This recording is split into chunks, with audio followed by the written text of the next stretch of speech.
Hello everyone, welcome to ई पढ़ाई। इस video में हम एनजीटी के बारे में डिस्कस करेंगे कि एनजीटी होता क्या है, एनजीटी बनाने की नीड क्यों आई एंड ट्राइब्यूनल एंड कोर्ट्स में डिफरेंस क्या होता है। एंड ये टॉपिक जो है ये GK and exam point of view दोनों से बहुत ही ज़्यादा इंपॉर्टेंट है। ये न्यूज़ में भी काफ़ी रहता है कि एनजीटी ने ये स्टेप लिया है, कि इस गवर्नमेंट के अगेंस्ट ये स्टेप लिया है, इतनी पेनल्टी आई है, तो ये बहुत ही ज़्यादा इंपॉर्टेंट है। सो स्टार्ट करने से पहले अगर आपने ई पढ़ाई को सब्सक्राइब नहीं करा है तो उसे सब्सक्राइब कर लीजिए। वीडियोस की नोटिफिकेशन पाने के लिए click the bell icon. Okay, so let's start the video. Okay, so NGT बनाने की नीड क्यों आई? द थिंग इज कि कोर्ट में ऑलरेडी बहुत सारे केसेस चल रहे होते हैं, बहुत ही ज़्यादा केसेस पेंडिंग है, तो उनकी इफेक्टिव एंड स्पीडी डिस्पोजल हो केसेस का, जल्दी हियर हो, जल्दी इनकी सुनवाई हो और जल्दी उनका रिजल्ट निकले, ऑर्डर पास हो, तो उनकी स्पीडी रिकवरी के लिए एंड बहुत ज़्यादा इफेक्टिव रिकवरी के लिए एक स्पेशल कोर्ट बनाया गया, जिसे ट्राइब्यूनल कहते हैं। It is a special kind of court. इसे हमने कहा नेशनल ग्रीन ट्राइब्यूनल। एक्ट के अंडर बना है, एनजीटी एक्ट 2010 के अंडर इसको बनाया गया। ओके, इनकी रिकवरी इतनी अच्छी और इतनी इफेक्टिव होती है कि इसको सिर्फ 6 मंथ लगते हैं अपना पूरा केस सॉल्व करने में, सुनवाई देने में, ऑर्डर पास करने में। इनकी जो ब्रांच है, प्रिंसिपल ब्रांच, वो न्यू दिल्ली में बैठती हैं एंड अदर ब्रांचेस जो हैं वो पुणे, चेन्नई, कोलकाता एंड भोपाल में है। ये नॉर्थ जोन कवर में करती हैं and this is west zone, southern zone, east zone and central zone. ठीक है, इनके जोन्स में डिवाइड कर रखा है इंडिया को एंड उस जोन को वो केसेस हैंडल करती हैं। ओके, एंड एनजीटी बहुत ही ज़्यादा स्पेशलाइज्ड एक मैकेनिज्म है and it is a very effective mechanism. और बहुत ही अच्छा है सिस्टम है ये, जिसमें कि हम जो भी इन्वायरमेंट से रिलेटेड जो भी केसेस हैं बहुत जल्दी रिकवर हो जाते हैं। एंड ऐसा सिस्टम होने से इंडिया जो है पूरी दुनिया का थर्ड कंट्री बन जाता है जिसके पास ऐसा कोई सिस्टम है। फर्स्ट कंट्री जो है वो है ऑस्ट्रेलिया एंड सेकेंड जो है वो है न्यूजीलैंड। एंड डेवलपिंग कंट्रीज में आए तो India becomes the first country. Remember this कि अगर सिर्फ कंट्री पूछा जाए तो इंडिया थर्ड नंबर पर है, और अगर डेवलपिंग कंट्री में पूछा जाए तो इंडिया फर्स्ट पर आ जाता है। Okay, okay. तो कोर्ट एंड ट्राइब्यूनल में डिफरेंस क्या होता है? देखिए, हर एक कोर्ट जो होता है वो ट्राइब्यूनल हो सकता है, लेकिन हर एक ट्राइब्यूनल कोर्ट नहीं हो सकता। क्यों? क्योंकि जो कोर्ट है वो बहुत सारे एक्ट्स, बहुत सारे लॉज, बहुत सारे डिपार्टमेंट्स में डील करता है। ठीक है, इनका जो जुडिक्शन काफ़ी बड़ा होता है। ओके, एंड इनके पावर्स काफ़ी ज़्यादा बड़ी होती हैं, लेकिन जो ट्राइब्यूनल होता है वो काफ़ी लिमिटेड होता है। ओके, ये सिर्फ एक पर्टिकुलर डिपार्टमेंट में और पर्टिकुलर किसी चीज़ पर ही डील करता है। लाइक एनजीटी है तो ये सिर्फ इन्वायरमेंट एंड से ही डील करता है। एक और है हमारा डीआरटी है, जैसे कि डेट रिकवरी ट्रिब्यूनल।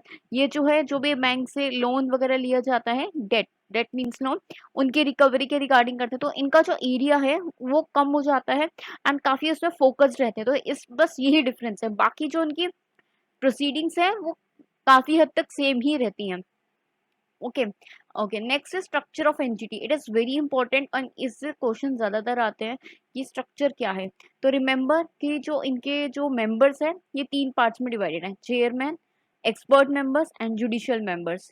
ठीक है, ये चीज़ याद रखनी है, chairman, expert and judicial members. इन सबका टर्म 5 years होता है एंड कोई भी रीअपॉइंटमेंट नहीं होती। Okay, remember this. Okay, chairman एक ही होगा। ठीक है, तो इसको कौन अपॉइंटमेंट करेगा? Central government. किसकी कंसल्टेशन के साथ? सीजीआई की कंसल्टेशन के साथ। And current CGI current chairman कौन है एनजीटी का? That is justice UD Salvi. Okay, अब एक्सपर्ट मेंबर्स और जुडिशियल मेंबर्स को कौन अपॉइंट करता है? ये भी सीजी ही अपॉइंट करता है, लेकिन डायरेक्टली नहीं करते। ये एक सिलेक्शन कमेटी बिठाते हैं एंड वो अपॉइंट करते हैं expert members and judicial members. And इनके जो मेंबर्स हैं मतलब ज्यादा ही होंगे। ओके, तो एटलीस्ट 10 मेंबर्स होंगे एंड मैक्सिमम 20 मेंबर्स। एंड कौन से होंगे? फुल टाइम होंगे। रिमेंबर, फुल टाइम होंगे, मिनिमम 10 एंड मैक्सिमम 20। इससे भी क्वेश्चन आते हैं कि पार्ट टाइम होगा, 10 होंगे या सिर्फ 20 होंगे। ओके, तो उनका जो ट्राइब्यूनल है एनजीटी जो है ये किस हिसाब से वर्क करता है, इनके प्रिंसिपल्स क्या है, जजमेंट किस हिसाब से देते हैं? देखिए, इनका जो केसेस होता है नॉर्मली ये सिर्फ सिविल केसेस लेते हैं। ठीक है, कि पोल्यूशन हो रहा है, हार्म हो रहा है, वाटर पोल्यूट हो रहा है, फॉरेस्ट कट हो रहा है, ट्रीज कट हो रहे हैं, सिविल केसेस लेते हैं। इसके उनसे किसी का मर्डर हो रहा है, किसी की डेथ हो गई या ऐसा कुछ हुआ, तो अगर उसमें कुछ क्रिमिनल केसेस आ जाए पार्ट, तो वो नहीं होता। तो रिमेंबर दिस, अगर कुछ आए कि civil as well as criminal cases लेते हैं तो नो, सिर्फ और सिर्फ सिविल केसेस लिए जाते हैं। ठीक है, ओके। नेक्स्ट इज कि जो एनजीटी है इट इज नॉट बाउंड कि आपको जो भी एक प्रोसीजर बताया गया है सिविल प्रोसीजर कोर्ट में आपको वही फॉलो करना है, ऐसा कुछ भी नहीं है। ठीक है, इनका एक अपना प्रॉपर सेट ऑफ रूल्स होता है, काफी हद तक मिलता जुलता होता है लेकिन कुछ थोड़ा बहुत ही स्लाइटली डिफरेंस होता है। ठीक है, एंड द प्रिंसिपल कौन सा फॉलो करते हैं, नेचुरल जस्टिस का, कि जो नेचुरली जो जस्टिस बन रहा है, एक्चुअली में जो जस्टिस न्याय जो बन रहा है उसको फॉलो करते हैं। ओके, लाइक जैसे कि ये एविडेंस का जो इशू है वो इतना ज्यादा उसमें फोकस नहीं करते हैं। ठीक है, इनका जो होता है कि हाँ प्रॉपर नेचुरली जो न्याय जिसे कहते हैं वो फॉलो करते हैं। ओके, ऑर्डर और डिसीजन अवार्ड कुछ भी अगर उन्होंने पास करा है तो इनके जो अदर प्रिंसिपल्स हैं वो कैसे किस बेसिस पे फॉलो करते हैं, सस्टेनेबल डेवलपमेंट, कि अगर हमने कोई ऑर्डर पास करा है तो उससे कोई डेवलपमेंट हो रहा है या नहीं हो रहा, या फिर कोई प्रिकॉशनरी प्रिंसिपल है, कोई हमने कोई प्रिकॉशन लेना है, या फिर अगर कुछ पेनल्टी वगैरह देनी है तो हमेशा पॉल्यूटर पेज द प्रिंसिपल, यानी कि जिसने पॉल्यूशन करा है, हु इज द पॉल्यूटर, वो ही पे करेगा, जो पॉल्यूट हुआ है जो हार्म हुआ है वो नहीं करेगा। ठीक है, ये उनके बेसिक से प्रिंसिपल्स हैं। ओके, इनकी पावर्स क्या है, it is again very important. Powers क्या है कि ये सारे जो वही सिविल केसेस लेते हैं जो किससे डील करते हैं, एनवायरमेंटल इश्यूज से डील करते हैं, उनकी उसके खिलाफ कोई चीज हो, उसके इम्प्लीमेंटेशन से रिलेटेड कोई चीज हो, किसी ने लॉ ब्रेक करा हो। ठीक है, कौन से लॉज कौन से एक्ट ब्रेक कराओ। ठीक है, तो ये सिर्फ और सिर्फ 7 एक्ट्स हैं। ठीक है, ये सिर्फ इसी को ही कवर करता है, ये आपको अच्छे से लर्न करना है। ठीक है, ये कौन से हैं, तो water prevention and control of pollution act 1974, फिर ये water prevention and control of pollution cess act 1974, the forest conservation act 1980, the air prevention and control of pollution act 1981, the environment protection act 1986, the Public Liability Insurance Act 1991 and the Biological Diversity Act 2002. They are very important. इसमें issues जो हैं जो confuse भी बहुत ज्यादा करता है कि आपको ना ये ऑप्शन दे देंगे और एक ऑप्शन और दे देंगे जिसमें होगा वाइल्ड लाइफ का या स्पीशीज का या कुछ और। ठीक है, अपने आप से बना के पॉल्यूशन का लिखकर। ठीक है, तो आपको ये याद रखना है कि ये कौन से होंगे, क्योंकि इश्यूज यही है कि इसमें वाइल्ड लाइफ इसमें कवर्ड नहीं है, स्पीशीज कवर्ड नहीं है।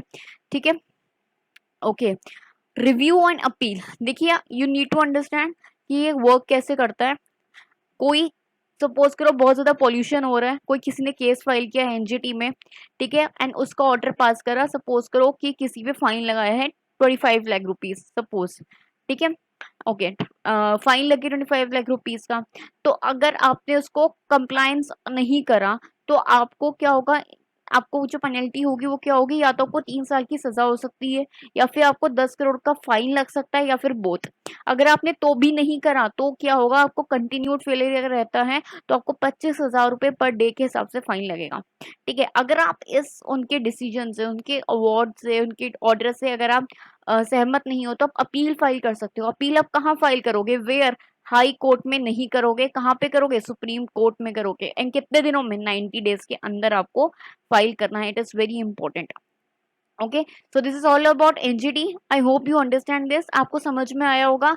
एंड अगर आपको इसमें कोई भी डाउट है इससे रिलेटेड तो आप मुझे कमेंट कीजिए, I will try to solve it. And thank you for watching this, I hope you like this video.